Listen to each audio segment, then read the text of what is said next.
Delauro's questioning was especially striking because she did not simply argue politically or ideologically.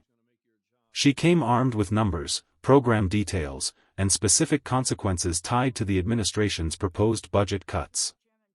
Again and again, she forced the conversation away from broad talking points and toward concrete realities. How many housing beds exist? How many people could lose housing? Which states depend most heavily on federal support, and what services these programs actually provide? And let me translate, Mr. Secretary, what the wise chairman just said. This committee is going to make your job a lot easier. No need to thank us now. Ms. Delauro. Thank you, Mr. Chairman. Just a point on what the chair of the full committee was talking about. You proposed completely eliminating the self-sufficiency program at HUD. And because you want to try to promote self-sufficiency, but we're going to eliminate this program used by public housing agencies and tribes to incentivize residents to increase their income, build savings, and achieve economic independence. You would eliminate more than 1,600 service-coordinated jobs that support over 136,000 families across more than 800 tribal and affordable housing developments. So there we go. Continuum of care, program designed to promote the end of homelessness. It is the homeless assistance program authorized to pay for permanent, supportive housing. Not going to ask you to comment on any litigation regarding 2025. I'm going to remind you that this committee expects the agency to award Q3 and Q4 renewals by the deadlines that are mandated in the 2026 T-HUD Appropriations Act. Mr. Secretary, how many beds of permanent supportive housing are funded by this program?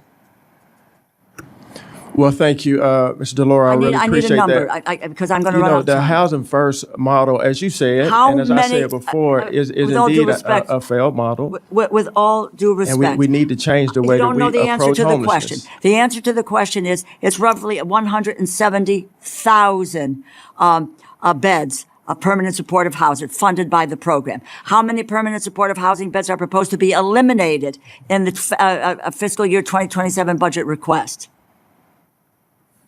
Ma'am, I believe that we'll be able to serve more people. It's going to be 170,000 people. Are proposing to do COC. Do you know how many formerly homeless people could lose their housing under this budget proposal?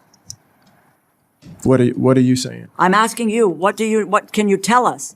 How many formerly homeless people could lose their housing under your budget proposal?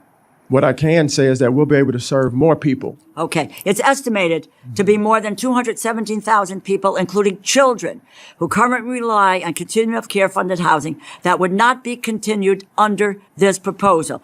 Mr. Secretary, do you know what is the fastest growing population among people experiencing homelessness is?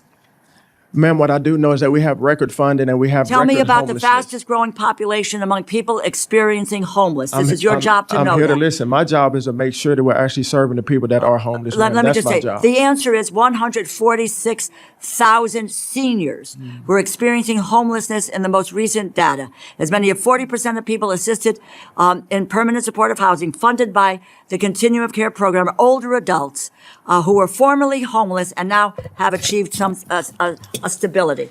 Do you know which communities would suffer the most permanent supportive housing losses if COC, Continuum of Care, is eliminated?